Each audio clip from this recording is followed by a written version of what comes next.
ರಾಮಲಿಂಗಾರೆಡ್ಡಿನ ಬರಲಿ ತಾಕತ್ತಿದ್ರ. ಹೇ Ramalinga Reddy, open challenge ಬಾ, ಸಿದ್ದರಾಮಯ್ಯನವ್ರ ಮುಂದೆ ಪ್ರೂವ್ ಮಾಡ್ತೀನಿ. ಒಪ್ಪನ್ ಚಾಲೆಂಜ್ ಮಾಡ್ತೀನಿ ರಾಮಲಿಂಗಾರೆಡ್ಡಿಗೆ. ನನ್ನ ಎಕ್ಕಡೆ ಸಮ ಬರೋಲ್ಲ ನಿನ್ನ ಡಿಪಾರ್ಟ್ಮೆಂಟು. ಇಡೀ ರಾಮಲಿಂಗಾರೆಡ್ಡಿ ಸಚಿವ ಸ್ಥಾನಕ್ಕೆ ಹೆಚ್ಚು ನಂದೊಂದು ಇದು ಇರೋಕ್ಕಾಗಲ್ಲ ಅಂತ ಹೇಳ್ಬಿಟ್ಟು ವಾಟ್ಸಪ್ಪಲ್ಲಿ ಕಳಿಸಿದ್ದೀನಿ. ಕೇಳಿರಿ, ಯೋಗೇಶ್ವರ್ ಕಮಿಷನರ್ ಹೇಳವ್ರೆ ಕೊಡಿ ಅಂದ್ಬಿಟ್ಟು. ನಮ್ಮನ್ನು ಈ ಮಕ್ಕಳನ್ನ ಕೇಳ್ರಿ, ನಾನು ಹೇಳೋದು ಬೇಡ, ಬಂದು ಆನ್ ದಿ ಸ್ಪಾಟಿಗೆ ಬರ್ರಿ, ನಾನು ತೋರಿಸ್ತೀನಿ. ಅದೇ ಬ್ರೋಕರ್ನ ತಗೊಂಬಂದು ನಿಮ್ಮ ಮುಂದೆ ನಿಮ್ಮ ಕಾಲು ಕೆಳಗೆ ಹಾಕಲಿಲ್ಲ, ನಾನು ನೀವೇನು ಹೇಳಿರೋ ನಾನು ವಿಧಾನಸೌಧ ಮುಂದೆ ಮಾಡಿಸ್ಕೊಂತೀನಿ. ಬಂಧುಗಳೇ ನಮಸ್ಕಾರ, ಹೇಗಿದ್ದೀರಿ ಎಲ್ಲರೂ? ಬಂಧುಗಳೇ, ಈ ವ್ಯಕ್ತಿ ಈ ಪರಿಯಾಗಿ ಆಕ್ರೋಶ ತಮ್ಮ ಸಿಟ್ಟನ್ನು ಹೊರಹಾಕ್ತಿರೋದು ಯಾಕೆ ಗೊತ್ತಾ?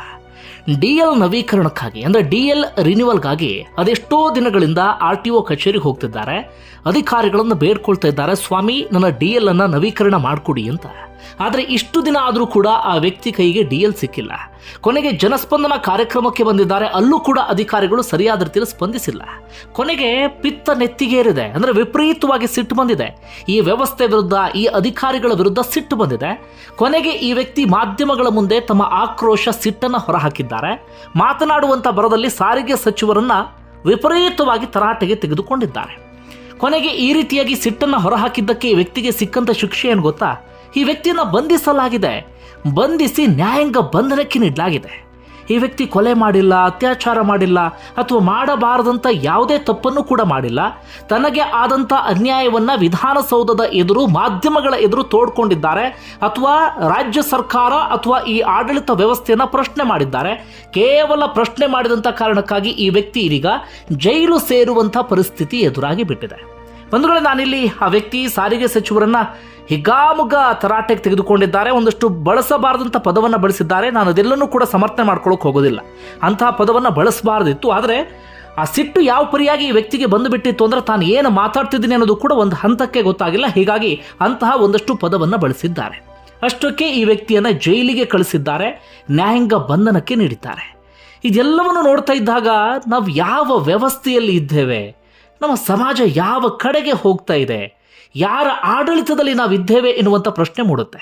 ಬಂಧುಗಳು, ಯಾರೇ ಅಧಿಕಾರಕ್ಕೆ ಬರಲಿ, ಯಾವುದೇ ಪಕ್ಷ ಆಡಳಿತದ ಚುಕ್ಕಾಣಿಯನ್ನು ಹಿಡೀಲಿ, ಎಲ್ಲರ ಹಣೆ ಬರಹವೂ ಒಂದೇ, ಎಲ್ಲ ಪಕ್ಷವೂ ಒಂದೇ. ಅಲ್ಲಿ ಆಡಳಿತಕ್ಕೆ ಬರುವಂಥವ್ರು ಮಾತ್ರ ಅವರ ಹೆಸರು ಬೇರೆ ಬೇರೆ ಅಷ್ಟೇ, ಎಲ್ಲ ಪಕ್ಷದವರ ಹಣೆ ಬರಹವೂ ಕೂಡ ಇಷ್ಟೇ. ಇದು ಯಾವ ತುಗಲಕ್ಕ ಸರ್ಕಾರ ಅನ್ನೋದು ಅರ್ಥ ಆಗ್ತಾ ಇಲ್ಲ. ರಾಜ್ಯ ಸರ್ಕಾರವನ್ನು ಯಾರು ಪ್ರಶ್ನೆ ಮಾಡುವ ಹಾಗಿಲ್ಲ, ಯಾರು ಕೂಡ ವಾಯ್ಸ್ ರೈಸ್ ಮಾಡುವ ಹಾಗಿಲ್ಲ, ತಮಗಾದಂಥ ಅನ್ಯಾಯವನ್ನು ಜನರ ಮುಂದೆ ಇಡೋ ಹಾಗಿಲ್ಲ. ಅವರ ವಿರುದ್ಧ FIR ದಾಖಲಿಸೋದು, ಅವ್ರನ್ನ ಜೈಲಿಗಟ್ಟೋದು, ನ್ಯಾಯಾಂಗ ಬಂಧನ, ಇಂಥ ಪ್ರಕ್ರಿಯೆಗೆ ಒಳಪಡಿಸೋದು, ಇಂಥದ್ದೇ ಜಾಸ್ತಿ ಆಗ್ತಾ ಇದೆ. ಹೀಗಾಗಿ ಬಿಟ್ಟರೆ ಜನ ತಮ್ಮ ಸಿಟ್ಟನ್ನು, ಆಕ್ರೋಶವನ್ನು, ಅನ್ಯಾಯವನ್ನು ಯಾರ ಮುಂದೆ ಹೇಳ್ಕೊಳ್ಬೇಕು? ಮಾಧ್ಯಮಗಳ ಮುಂದೆ ಮಾತನಾಡಿದ್ರೆ ಜೈಲಿಗಟ್ತೀವಿ ಎನ್ನುವಂಥ ಸಂದೇಶವನ್ನು ನೀವು ರವಾನೆ ಮಾಡ್ತಾ ಇದ್ದೀರಿ. ಬಂಧುಗಳು, ಏನು ಅನ್ನೋದನ್ನು ಮೊದಲಿಗೆ ಹೇಳ್ತೀನಿ, ಆನಂತರ ಉಳಿದಂಥ ವಿಚಾರವನ್ನು ಗಮನಿಸೋಣ. ನಮ್ಮ ವ್ಯವಸ್ಥೆಗೆ ಸಂಬಂಧಪಟ್ಟ ಹಾಗೆ ಇವರ ಹೆಸರು ಮುನೇಗೌಡ ಅಂತ. ಮೂಲತಃ ದೊಡ್ಡಬಳ್ಳಾಪುರದವರು. ಸಾಕಷ್ಟು ವರ್ಷಗಳಿಂದ ಈ ಡ್ರೈವಿಂಗ್ ಕೆಲಸವನ್ನು ಮಾಡ್ತಾ ಇದ್ದಾರೆ. ಇಬ್ಬರು ಹೆಣ್ಣು ಮಕ್ಕಳಿದ್ದಾರೆ. ಇವರು ಡ್ರೈವಿಂಗ್ ಮೂಲಕವೇ ತಮ್ಮ ಇಡೀ ಕುಟುಂಬವನ್ನು ಸಲಹುವಂಥ ಕೆಲಸವನ್ನು ಮಾಡ್ತಾ ಇದ್ದಾರೆ. ಹೀಗಾಗಿ DL ನವೀಕರಣ ಈ ವ್ಯಕ್ತಿಗೆ ಬಹಳ ಬಹಳ ಮುಖ್ಯ. DL ರಿನ್ಯೂವಲ್ ಆದರೆ ಯಾವುದೇ ರೀತಿಯಲ್ಲೂ ಕೂಡ ಸಮಸ್ಯೆ ಇರೋದಿಲ್ಲ. ಇಲ್ಲ ಅಂತ ರಸ್ತೆಗೆ ಹೋದಾಗ ಪೊಲೀಸರು ಸಹಜವಾಗಿ DL ಅಥವಾ ಇನ್ನಿತರ ಡಾಕ್ಯುಮೆಂಟ್ಸನ್ನು ಕೇಳ್ತಾರೆ. ಈ ವ್ಯಕ್ತಿಯು ಕೂಡ ಸರಿಯಾದ ರೀತಿಯಲ್ಲಿ DL ಅನ್ನು ನವೀಕರಣ ಮಾಡಿಸ್ಕೊಳ್ಬೇಕು ಅಂತೇಳಿ RTO ಕಚೇರಿಗೆ ಹೋಗಿದ್ದಾರೆ. ಆದರೆ ಯಾರಿಗೂ ಕೂಡ ಲಂಚ ಕೊಡೋದಕ್ಕಾಗಲಿ ಅಥವಾ ಇನ್ನೊಂದೇನೋ ಅವ್ರ ಕೈ ಬಿಸಿ ಮಾಡೋದಂಥದ್ದು ಯಾವ ಕೆಲಸವನ್ನು ಕೂಡ ಮಾಡಿಲ್ಲ. ಅದರ ಬದಲಾಗಿ ಮಾಮೂಲಿ ಪ್ರಕ್ರಿಯೆ ಏನಿದೆ ಆ ರೀತಿಯಾಗಿ ಪ್ರಕ್ರಿಯೆಯಲ್ಲಿ ಇವರು ಕೂಡ ಭಾಗಿಯಾಗಿದ್ದಾರೆ. ಏನೇನು ನಿಗದಿತ ಪ್ರಕ್ರಿಯೆಗಳಿದ್ದಾವೆ ಅದೆಲ್ಲವನ್ನು ಕೂಡ ಇವರು ಮುಗಿಸಿದ್ದಾರೆ. ಆ ಪ್ರಕಾರವಾಗಿ ಇಷ್ಟೊತ್ತಿಗಾಗಲೇ ಇವರ ಕೈಗೆ DL ಸಿಕ್ಕಿ ಬಹಳ ಟೈಮ್ ಆಗಿರಬೇಕಾಗಿತ್ತು. ಇವರು ಪದೇ ಪದೇ RTO ಕಚೇರಿಗೆ ಹೋಗಿದ್ದಾರೆ. ಅಲ್ಲಿ ಅಧಿಕಾರಿಗಳನ್ನು ಕೇಳಿದ್ದಾರೆ. ಎಷ್ಟು ಸರ್ತಿ ಬರೋದಕ್ಕೆ ಹೇಳಿದ್ದಾರೆ ಅಷ್ಟು ಸರ್ತಿಯೂ ಕೂಡ ಇವರು ಹೋಗಿದ್ದಾರೆ. ಆದರೆ ಇವರ ಕೈಗೆ DL ಮಾತ್ರ ಸಿಕ್ಕಿಲ್ಲ. ಯಾವ ಕಾರಣಕ್ಕಾಗಿ DL ಸಿಕ್ಕಿಲ್ಲ ಅನ್ನೋದು ನಾನು ಬಿಡಿಸಿ ಹೇಳಬೇಕಾಗಿಲ್ಲ, ನಿಮಗೆ ಬಹಳ ಚೆನ್ನಾಗಿ ಅರ್ಥ ಆಗುತ್ತೆ ಅಂತ ನಾನು ಅಂದ್ಕೊಳ್ತೀನಿ. ಕೈ ಬಿಸಿ ಮಾಡಿಲ್ಲ, ಈ ಕಾರಣಕ್ಕಾಗಿ ಇವರ ಕೈಗೆ DL ಕೊಡೋದಕ್ಕೆ ಅಧಿಕಾರಿಗಳು ಒಪ್ಪಿಲ್ಲ. ಈ ವ್ಯಕ್ತಿಗೂ ಕೂಡ ಹೋಗಿ ಹೋಗಿ ಹೋಗಿ ಸಾಕಾಗಿಬಿಟ್ಟಿದೆ. ಇರೋಬ್ಬರ ಕೆಲಸ ಎಲ್ಲ ಬಿಟ್ಕೊಂಡು ಬರೀ RTO ಕಚೇರಿಗೆ ಅಲಿಬೇಕಂದ್ರೆ ಪರಿಸ್ಥಿತಿ ಹೇಗಾಗ್ಬೇಡ. ಹೀಗಾಗಿ ಕೊನೆಗೆ ಜನಸ್ಪಂದನ ಕಾರ್ಯಕ್ರಮ ಮೊನ್ನೆ ಫೆಬ್ರವರಿ 8ನೇ ತಾರೀಕು ವಿಧಾನಸೌಧ ಮುಂದೆ ಇತ್ತಲ್ಲ, ಅಲ್ಲಿ ಹೋದರೆ ಮುಖ್ಯಮಂತ್ರಿ ಅವರ ಬಳಿ ಹೇಳ್ಕೊಳ್ಬಹುದು ಅಥವಾ ಅಧಿಕಾರಿಗಳ ಬಳಿ ನೇರವಾಗಿ ಹೇಳ್ಕೊಳ್ಬಹುದು ಅಂತ ಅಲ್ಲಿಗೆ ಬಂದಿದ್ದಾರೆ. ಅಲ್ಲಿಗೆ ಬಂದು ನನಗೆ ಹೀಗೆ ಸಮಸ್ಯೆ ಆಗಿದೆ ಅಂದರೆ ಅಲ್ಲೂ ಕೂಡ ಅಧಿಕಾರಿಗಳು ತಲೆ ಕೆಡಿಸ್ಕೊಂಡಿಲ್ಲ. DL ಅಲ್ಲ, ಅದೇನು ಬಹಳ ದೊಡ್ಡ ಸಮಸ್ಯೆನಾ ಎನ್ನುವ ರೀತಿಯಲ್ಲಿ ಅಧಿಕಾರಿಗಳು ಪ್ರತಿಕ್ರಿಯೆಯನ್ನು ಕೊಟ್ಟಿದ್ದಾರೆ. ಇವರ ಅಹವಾಲನ್ನು ಯಾರೂ ಕೂಡ ಆಲಿಸ್ತಿಲ್ಲ. ಕೊನೆಗೆ ಈ ವ್ಯಕ್ತಿಗೆ ವಿಪರೀತವಾದಂಥ ಸಿಟ್ಟು ಬಂದುಬಿಟ್ಟಿದೆ. ಯಾಕೆಲ್ಲರೂ ಈ ರೀತಿಯಾಗಿ ಮಾಡ್ತಿದ್ದಾರೆ? ಆರ್ ಟಿ ಒ ಕಚೇರಿಗೆ ಹೋದರೆ ಆ ಹಣೆ ಬರಹ, ಜನಸ್ಪಂದನ ಕಾರ್ಯಕ್ರಮಕ್ಕೆ ಬಂದರೆ ಈ ಹಣೆ ಬರಹ ಅಂತ ಅಲ್ಲೇ ಮಾಧ್ಯಮ ಪ್ರತಿನಿಧಿಗಳು ಕೂಡ ಇದ್ದರು. ಅವರು ಬಂದು ಕೇಳಿದ್ದಾರೆ, ಯಾಕೆ ಏನಾಯ್ತು ನಿಮಗೆ ಅಂತೇಳಿ. ಆಗ ಆ ವ್ಯಕ್ತಿ ತಮ್ಮ ಇಬ್ಬರು ಹೆಣ್ಮಕ್ಳನ್ನ ಬೇರೆ ಕರ್ಕೊಂಡು ಬಂದಿದ್ರು ಅಲ್ಲಿಗೆ. ಸಿಕ್ಕಾಬಟ್ಟೆ ದುಃಖ, ಆಕ್ರೋಶ ಎಲ್ಲವೂ ಕೂಡ ಬಂದುಬಿಟ್ಟಿದೆ. ಆಗ ಅವರ ಕಣ್ಣಿಗೆ ಬಿದ್ದಿದ್ದು ಸಾರಿಗೆ ಸಚಿವರಾಗಿರುವಂಥ ರಾಮಲಿಂಗಾರೆಡ್ಡಿ.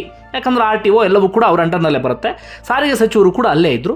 ಆಗ ಸಾರಿಗೆ ಸಚಿವರು ಹಾಗೆ ಬೇರೆ ಬೇರೆ ಅಧಿಕಾರಿಗಳ ಎದುರೇ ಮಾಧ್ಯಮಗಳ ಮುಂದೆ ಹಿಗ್ಗಾಮುಗ್ಗ ತರಾಟೆಗೆ ತೆಗೆದುಕೊಂಡ್ರು. ಒಂದು ಹಂತಕ್ಕೆ ತೊಡೆ ತಟ್ಟಿ ಬಿಟ್ಟರು. ಯಾಕಂದ್ರೆ ಅಷ್ಟರ ಮಟ್ಟಿಗೆ ಇವರು ಸಿಟ್ಟಿತ್ತು. ಅಂದರೆ ನಾನು ಅವ್ರು ನಡ್ಕೊಂಡಂಥ ಕ್ರಮವನ್ನು ನಾನು ಸಮರ್ಥನೆ ಮಾಡ್ಕೊಳ್ಳೋಕೆ ಹೋಗೋದಿಲ್ಲ. ಒಂದಷ್ಟು ಬಳಸಬಾರ್ದಂಥ ಪದವನ್ನು ಬಳಸಿದ್ರು. ತೀರಾ ಆಕ್ರೋಶ ಭರಿತವಾಗಿ ಸಾರಿಗೆ ಸಚಿವರನ್ನ ಹಿಗ್ಗಾಮುಗ್ಗ ಜಾಡಿಸಿ ಬಿಟ್ಟರು. ಹೀಗಾಗಿ ಅದನ್ನು ನಾನೆಲ್ಲೂ ಕೂಡ ಸಮರ್ಥನೆ ಮಾಡ್ಕೊಳ್ಳೋಕೆ ಹೋಗೋದಿಲ್ಲ. ಆದರೆ ಯಾಕೆ ಅನ್ನೋದು ನಾವಿಲ್ಲಿ ಅರ್ಥ ಮಾಡ್ಕೊಳ್ಬೇಕಾಗತ್ತೆ. ಯಾಕಂದರೆ ಅವರ ಎದೆಯೊಳಗೆ ಅಷ್ಟರ ಮಟ್ಟಿಗಿನ ಕಿಚ್ಚು, ಸಿಟ್ಟು ಇತ್ತು. ಅದು ಮಾತಿನ ಮೂಲಕ ಹೊರಗಡೆ ಬಂತು. ಇಷ್ಟೆಲ್ಲ ಆಗ್ತಾ ಇದ್ದ ಹಾಗೆ ಏನು ಮಾಡಬೇಕಾಗಿತ್ತು ಸಾರಿಗೆ ಸಚಿವರು ಅಥವಾ ಅಧಿಕಾರಿಗಳು? ಏನು ಮಾಡಬೇಕಾಗಿತ್ತು? ಎಲ್ಲಿ ಎಡವಟ್ಟಾಗಿದೆ ಈ ವ್ಯಕ್ತಿಗೆ DL ಸಿಗೋದ್ರಲ್ಲಿ? ಇದರಲ್ಲಿ ಯಾರು ತಪ್ಪಿತಸ್ಥರು? ಆರ್ ಟಿ ಒ ಕಚೇರಿಯಲ್ಲಿ ಏನೇನು ಆಗ್ತಾ ಇದೆ ಅದರ ಕಡೆ ಗಮನ ಕೊಡಬೇಕಿತ್ತು. ಈ ವ್ಯಕ್ತಿಯ ಸಮಸ್ಯೆ ಏನೋ ಅದನ್ನು ಆಲಿಸುವಂಥ ಕೆಲಸವನ್ನು ಮಾಡಬೇಕಾಗಿತ್ತು. ಆದರೆ ಹಾಗೆ ಮಾಡಲಿಲ್ಲ. ಅದರ ಬದಲಾಗಿ ಏನು ಮಾಡಿದ್ರು? ಸಾರಿಗೆ ಇಲಾಖೆ ಅಧಿಕಾರಿಗಳು ಈ ವ್ಯಕ್ತಿಯ ವಿರುದ್ಧ ವಿಧಾನಸೌಧ ಪೊಲೀಸ್ ಠಾಣೆಗೆ ದೂರನ್ನು ಕೊಟ್ಟರು. ಸಚಿವರನ್ನ ಅವಹೇಳನ ಮಾಡಿಬಿಟ್ರು ಅಂತ. ಯಾರ್ರೀ ಸಚಿವರು? ಯಾರ್ರೀ ಶಾಸಕರು? ನಾವು ಆಯ್ಕೆ ಮಾಡಿ ಕಳಿಸಿದ್ರೆ ಅವ್ರ ಶಾಸಕರು. ನಾವೆಲ್ಲರೂ ಅವರಿಗೆ ಬಹುಪರಾಕ್ ಹಾಕಿದ್ರೆ ಅವ್ರು ಸಚಿವರಾಗ್ತಾರೆ, ವಿಧಾನಸೌಧಕ್ಕೆ ಹೋಗಿ ಕುತ್ಕೊಳ್ತಾರೆ. ನಾವಿಲ್ಲಾಂದ್ರೆ ಅವ್ರು ಯಾರೂ ಕೂಡ ಇಲ್ಲ. ಇದು ಬೇಸಿಕ್ ಆಗಿ ಎಲ್ಲರ ತಲೆ ಇರಬೇಕಾದಂಥ ವಿಚಾರ. ಅವರೇನೋ ದೇವಲೋಕದಿಂದ ಇಳಿದು ಬಂದಿಲ್ಲ, ಅಥವಾ ಇದೇನು ರಾಜ ಮಹಾರಾಜರ ಆಡಳಿತ ಇಲ್ಲ. ಯಾರೋ ಒಬ್ರು ರಾಜ ಇದ್ರು, ಅವ್ರ ಮಗ ಮೊಮ್ಮಗ ಅವರೇ ಮುಂದುವರ್ಕೊಂಡು ಹೋಗ್ತಾರೆ ಅಂತ ಹೇಳೋದಕ್ಕೆ. ನಾವು ಆಯ್ಕೆ ಮಾಡಿ ಕಳಿಸಿದ್ರೆ ಅವ್ರು ಶಾಸಕರಾಗ್ತಾರೆ, ಸಚಿವರಾಗ್ತಾರೆ. ಅವ್ರು ಶಾಸಕರಾದ್ಮೇಲೆ, ಸಚಿವರಾದ್ಮೇಲೆ ಜನರ ಆಕ್ರೋಶವನ್ನು ಎದುರಿಸೋಕ್ಕೂ ರೆಡಿ ಇರಬೇಕು, ಜನರ ಪ್ರಶ್ನೆಯನ್ನು ಫೇಸ್ ಮಾಡೋದಕ್ಕೂ ರೆಡಿ ಇರಬೇಕು. ಆದರೆ ಜನ ಪ್ರಶ್ನೆ ಮಾಡಿಬಿಟ್ರೆ, ಜನ ಒಂದು ಎರಡು ಹೆಚ್ಚು ಕಡಿಮೆ ಮಾತು ಬೇರೆ ಬೇರೆ ಆಡಿಬಿಟ್ರೆ ಸಚಿವರಿಗೆ ಅವಹೇಳನ. ಅದೇ ಬೇರೆಯವರಿಗೆ ಏನಾದರೂ ಇರುತ್ತೆ ಮಾತಾಡ್ಬಿಟ್ರೆ ಅದು ಅವಹೇಳನ ಆಗಲ್ಲ, ಏನೂ ಕೂಡ ಆಗೋದಿಲ್ಲ. ಹೀಗೆ ಮಾತಾಡ್ಬಿಟ್ರೆ ಸಚಿವರಿಗೆ ಅವಮಾನ, ಸಚಿವರಿಗೆ ಅವಹೇಳನ ಅಂತ ದೂರು ಕೊಟ್ಬಿಟ್ಟಿದ್ದಾರೆ. ತಕ್ಷಣವೇ ಪೊಲೀಸರು ಬಂಧಿಸಿಯೂ ಬಿಟ್ಟಿದ್ದಾರೆ. ಎಂತೆಂಥೋ ಪ್ರಕರಣಗಳಲ್ಲಿ ಈಗಲೂ ಕೂಡ ನ್ಯಾಯ ಸಿಗದೆ ಜನ ಒದ್ದಾಡ್ತಿದ್ದಾರೆ. ಧರ್ಮಸ್ಥಳ ಸೌಜನ್ಯ ಪ್ರಕರಣದಲ್ಲಿ 11 ವರ್ಷ ಆಯಿತು, ಯಾರು ಅಪರಾಧಿಗಳನ್ನೋದು ಗೊತ್ತಾಗಿಲ್ಲ. ಅಂಥ ವಿಚಾರಕ್ಕೆ ಪೊಲೀಸರು ತಲೆ ಕೆಡಿಸ್ಕೊಳ್ಳೋದಿಲ್ಲ. ಆದರೆ ಇಲ್ಲಿ ಮಾತ್ರ ಪೊಲೀಸರು ತಕ್ಷಣವೇ ಈ ವ್ಯಕ್ತಿಯನ್ನು ಬಂಧಿಸಿ ಕರೆದೊಯ್ದು ಕೊನೆಗೆ ಕೋರ್ಟ್ ಮುಂದೆ ಹಾಜರುಪಡಿಸಿ ಆ ವ್ಯಕ್ತಿಯನ್ನು ನ್ಯಾಯಾಂಗ ಬಂಧನಕ್ಕೆ ಒಪ್ಪಿಸಲಾಗಿದೆ. ಏನು ಹೇಳಬೇಕು ಹೇಳಿ? ತಮಗಾದಂಥ ಅನ್ಯಾಯವನ್ನು ಪ್ರಶ್ನೆ ಮಾಡಿದ್ದಕ್ಕೆ, ತಮ್ಮ ಆಕ್ರೋಶವನ್ನು ಹೊರಹಾಕಿದ್ದಕ್ಕೆ ಆ ವ್ಯಕ್ತಿಗೆ ನ್ಯಾಯಾಂಗ ಬಂಧನ ಅಂದರೆ ಯಾವ ಆಡಳಿತ ಇದು? ತುಗ್ಲಕ್ಕ ಸರ್ಕಾರವ ಇದು? ನಾಚಿಕೆ ಆಗ್ಬೇಕು ನಮ್ಮನ್ನು ಆಳುವವರಿಗೆಲ್ಲರಿಗೂ ಕೂಡ. ಆ ವ್ಯಕ್ತಿ ಮಾತಾಡಿದ ತಪ್ಪೆ. 4 ಬುದ್ಧಿ ಮಾತು ಹೇಳಿ ಆ ವ್ಯಕ್ತಿಯ ಸಮಸ್ಯೆ ಏನು ಅಂತ ಆಲಿಸ್ಬೋದಿತ್ತು. ಆ ವ್ಯಕ್ತಿಗೆ ಏನು ಪರಿಹಾರವನ್ನು ಕೊಡಿಸ್ಬೇಕಿತ್ತು, ಆ ಕೆಲಸವನ್ನು ಮಾಡಬೇಕಾಗಿತ್ತು. ಇಬ್ಬರು ಹೆಣ್ಮಕ್ಳ ತಂದೆ ಆ ವ್ಯಕ್ತಿ. ಪಾಪ ಇಬ್ಬರು ಹೆಣ್ಮಕ್ಳನ್ನಲ್ಲಿ ಕರ್ಕೊಂಡು ಬಂದಿದ್ರು. ಆದರೆ ಹಿಂದೆ ಮುಂದೆ ನೋಡಿಲ್ಲ.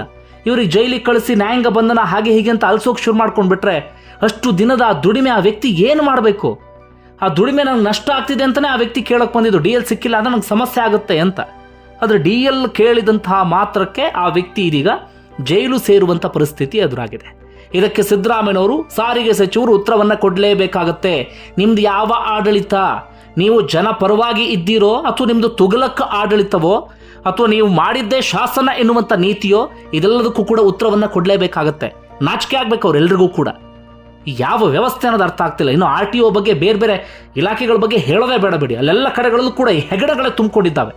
ನಾಚಿಕೆ ಆಗ್ಬೇಕು ಅವರೆಲ್ಲರಿಗೂ ಕೂಡ. ಕಂಡವರ ದುಡಿಮೆಯನ್ನು ಕಿತ್ಕೊಂಡು ಅದರಲ್ಲಿ ನಾವು ಮನೆ ನಡೆಸ್ತೀವಿ ಅಥವಾ ಕುಟುಂಬವನ್ನು ಸಲಹುತ್ತೀವಿ ಅಂದರೆ ಅದು ಹೇಗೆ ತಿಂದಿದ್ದೆಲ್ಲವೂ ಕೂಡ ಜೀರ್ಣ ಆಗುತ್ತೋ ಗೊತ್ತಿಲ್ಲ. ಕಂಡವರ ಕಾಸು ಅಂದರೆ ಪುಕ್ಸಟೆ ಬರೋದಿಲ್ಲ ಕಾಸು. ಕಂಡವರು ಬೆವರು ಸುರಿಸಿ ಕಷ್ಟಪಟ್ಟು ದುಡಿದಂಥ ಹಣವನ್ನು ಕಿತ್ಕೊಂಡು ಅದರಲ್ಲಿ ತಮ್ಮ ಮನೆಯವರಿಗೆ ಹೋಗಿ ಊಟ ಹಾಕಿ, ಆ ಊಟ ಅದು ಹೇಗೆ ಇವರಿಗೆ ಡೈಜೆಷನ್ ಆಗುತ್ತೋ, ಜೀರ್ಣ ಆಗುತ್ತೋ ಗೊತ್ತಿಲ್ಲ. ಒಂದು ನಿಮ್ಗೆ ಏನು ಅನ್ಸುತ್ತೆ ಕಮೆಂಟ್ ಬಾಕ್ಸಲ್ಲಿ ಮೆನ್ಷನ್ ಮಾಡಿ. ಧನ್ಯವಾದ ವಿಡಿಯೋ ನೋಡಿದ್ದಕ್ಕಾಗಿ.